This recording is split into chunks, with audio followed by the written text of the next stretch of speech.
People often categorize LSAT logical reasoning questions by their question stem. Strengthen, weaken, flaw, must be true, which is fine. There's, of course, a lot of value in knowing the proper perspective from which to view a question. But we also should look at the stimulus and ask ourselves how the person in the stimulus, the speaker, if you will, is going about making their argument. So when we identify the flaw in a stimulus, we are identifying their method of reasoning.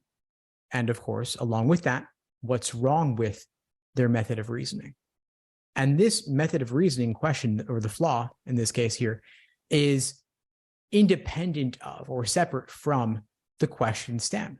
I could have a flawed argument and ask you any one of a different number of questions associated with that argument. Okay. So let's suppose that I made an argument that was exhibiting a correlation causation flaw. For example, in New York City, after they increased the speed limit, the number of traffic accidents increased. Therefore, the speed limit increase is responsible for the increase in traffic accidents. Okay. That's an argument that exhibits a potential correlation causation flaw.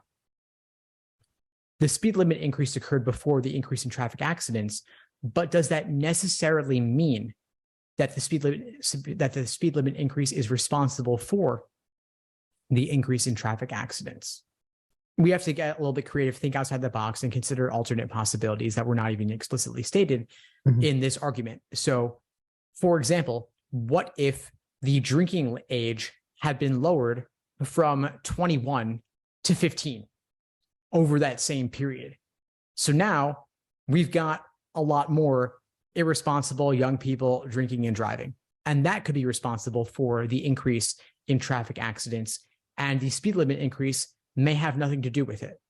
That is a possibility. So this is the method of reasoning here. The reason I bring all of this up, the correlation causation flaw here, is because it can be associated with a wide variety of different question stem types.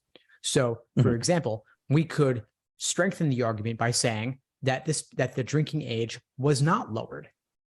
If the drinking age was not lowered over the same period, we are then dismissing one of the potential alternate causes of the increase in traffic accidents. We would weaken the argument if we suggested that a lot of other changes occurred at the same time as the increase in speed limit. If you want to have a controlled experiment, you need to limit the number of variables in flux, right? So if we remove variables, we're then isolating the speed limit increase as the reason for the increase in traffic accidents. If we add in additional complicating variables, we are then problematizing the argument that was stated and suggesting there are other potential causes instead.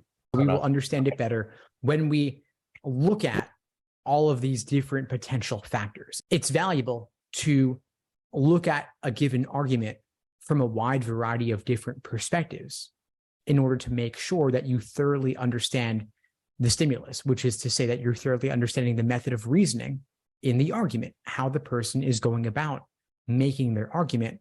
And all of this is besides the question stem type. So analyzing the argument from different angles is what I mean when I'm talking about analyzing the method of reasoning, which is a lot of where the review process comes in.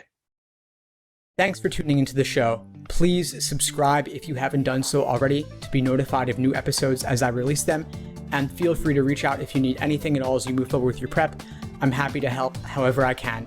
In the meantime, I'll wish you all the best and take care.